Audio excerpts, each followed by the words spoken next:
Welcome to our channel. Today we how to reduce your affiliate risks with GoToWebinar, beginner guide step by step clearly.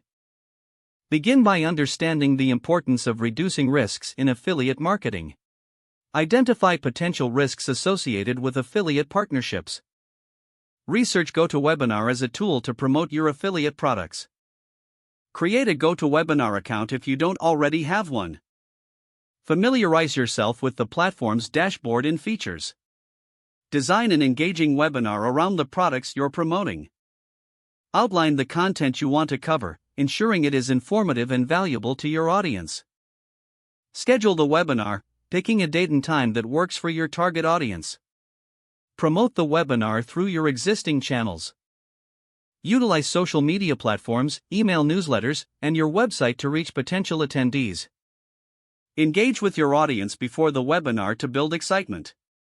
Create a registration page that captures attendee information. Send reminder emails as the webinar date approaches. During the webinar, focus on delivering valuable content rather than just selling. Answer questions from attendees to build trust and credibility. Create a sense of urgency by offering exclusive deals during the webinar.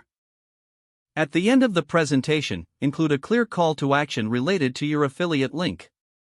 Follow up with attendees after the webinar, thanking them and providing additional resources. Monitor the performance of your webinar to analyze its impact on your affiliate sales. Adjust your future webinars based on feedback and performance data. Continue to refine your approach as you gain experience with the platform. By minimizing risks through effective webinars, you enhance your affiliate marketing strategy and boost your potential earnings. If the page does not load, refresh the browser or try again in a private or incognito window. Make sure you are using the correct email address, then retype it carefully to avoid small typos.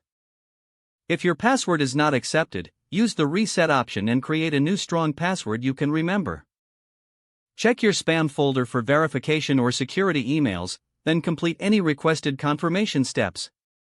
Enable two-factor authentication if available to improve account security and reduce unauthorized access risk. After signing in, review your profile details so your contact information and settings are accurate and current. Don't forget to like this video and subscribe to our channel for more step-by-step tech guides.